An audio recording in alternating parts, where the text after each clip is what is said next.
आशीर्वाद बचा रही हनुमान जी कहलन के प्रभु हमारे बारे में आप न सोची। भगवान राम बोले नहीं हनुमान हम तुम्हारी शादी करवाएंगे। तब लोग फिर भगवान राम के पैर पे हनुमान जी गिर गए। गिर के कहलन का मास्टर सब ताज बदल गए।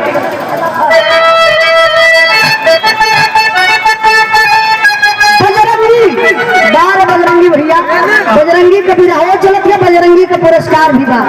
बजरंगी कोटेदार जी की तरफ से 100 रुपए का पुरस्कार बहुत बहुत धन्यवाद।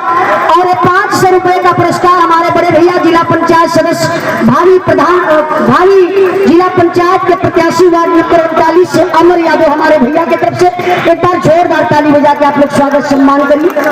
बहुत मेहनत करल भैया समाज में, दिल से धन्यवाद। बहुत बहुत आप लोगों के धन्यवाद। लेकिन तर्ज लगल बा इतना हमारे चाचा दादा लोगन के जमाने का गीत बा। कौन गीत का मालिक?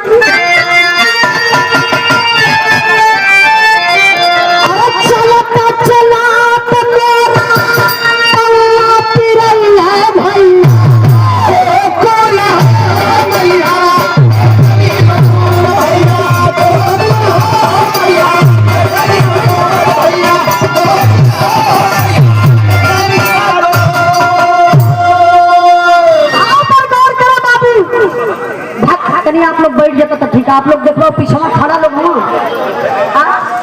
गलत बात है ना। कब से कहा था कि समझदार लोग हुआ, अगर हो लोगन को देख लेता तब वो आप लोगों के समझ में आ जाती। कब से धूप में हम जानत मानी कि आप लोग 12 बजे से बैठे नहीं हो जा।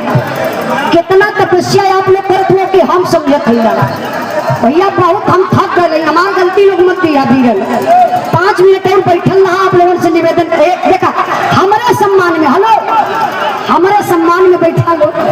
हम समझे ना, देखा आप लोगों के तरफ से हम बात करते हैं। ये भैया बैठा, आप लोग बैठ जा बैठ जा। ये भैया बैठा, पहले बैठा पिछवा लोग देखा हुआ। अरे बारे भैया आप लोग बैठ जाइए। देखा भैया थोड़ा से समझे तो कोशिश करिए। आप लोग बैठ जाइए। अच्छा धूप में खड़ा हुआ तब धूप लगत हो पानी से बैठ जाइए तो हमार भी सम्मान हो जाए, पूरी महफिल का सम्मान हो जाए, आप लोगों का सम्मान हो जाए। बैठ जाए, ऐसे बड़ा हथियार कहूँ ना हो। अपने कबा कब से उजलवा हाथ जोड़े थे लेकिन बैठक लोग ना हो। एक मैंने हमारा कदर ना करत हुआ लोग। अरे प्रतापगढ़ का धरती, सुल्तानपुर का धरती, ये धरती बड़ा मानल बा। बैठ जा आप लोग, बिरादर का कार्यक्रम बा, थोड़ा सा सम्मान आप लोग खड़ा बैठ जा बैठ जा बैठ जा भैया बैठ जा।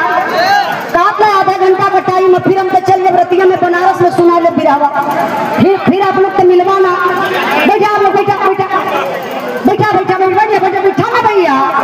गजब आदमी है आप। डब्लू भाई बाजीगर शारदा वर्मा जी पत्नी बड़े भैया जी की तरफ से 1000 रुपए का पुरस्कार। एक बार जोरदार ताली बजा के स्वागत सम्मान करिए। बहुत बहुत भैया के प्रणाम आशीर्वाद बेचारे कहना है वह कौन करवा